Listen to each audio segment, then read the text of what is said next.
But now we live in very different times. This is the meaning of a number of hadith which are there as a mercy for us. فَطُوبَى لِلْغُرَبَاءِ. Blessed are the strangers, those who come and haven't had the blessing of seeing even the Sahaba and hearing their stories, but come so many generations, so many eons later on.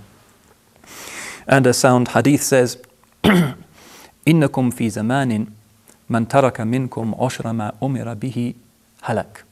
You are living in a time, he says, when whoever abandons a tenth of what he's been commanded to do will be destroyed.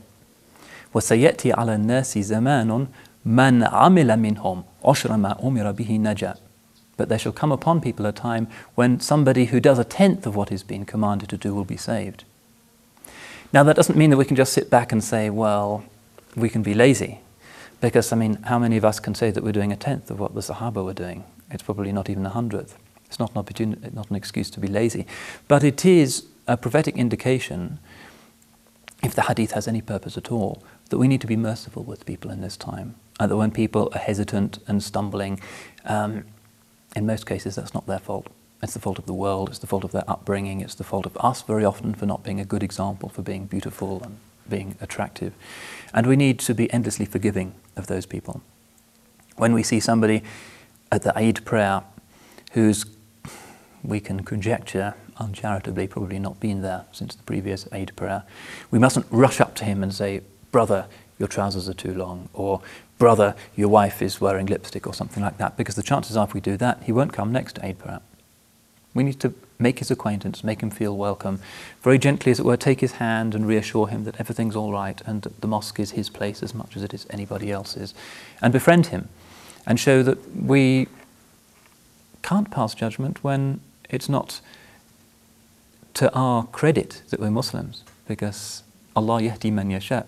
Faith is a gift. He gives the gift to whoever He wills. We can't say that we're better than others because we've achieved it. We don't achieve faith. We don't achieve anything. Everything we have is Allah's grace, and He can snatch it from us at any moment. I think we need to be aware that outside the mosques and outside the circle of our Islamic societies, there is a huge shadowy area of people who often very strongly identify themselves with Islam, but we don't see them very much. Sometimes we don't see them at all. You could call them, as it were, the B team. You know, they're still Muslims, they'll stick up for Muslim causes if they're pressed. They're on the right side of the Palestinian-Israeli dispute. They sympathize with the Muslims in Bosnia. Maybe sometimes they'll come to Eid prayer. Most of the time they'll try and avoid pork and alcohol and so forth, but they don't come to the mosques. And I would say that most of the mosques have done a very poor job of opening their doors to those people. That, like all human beings, those people feel a need for dhikr, for ibadah, for having moments of quiet in their lives.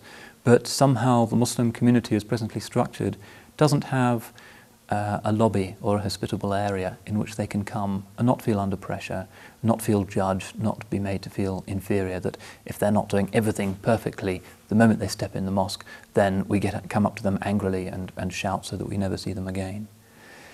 And I hope that will improve, because those people represent a clear majority of the communities, not just in the West, but also in the Muslim world, increasingly. People who identify themselves culturally, politically with Islam, but can't quite find a habitable space within it for them to be religiously. Now,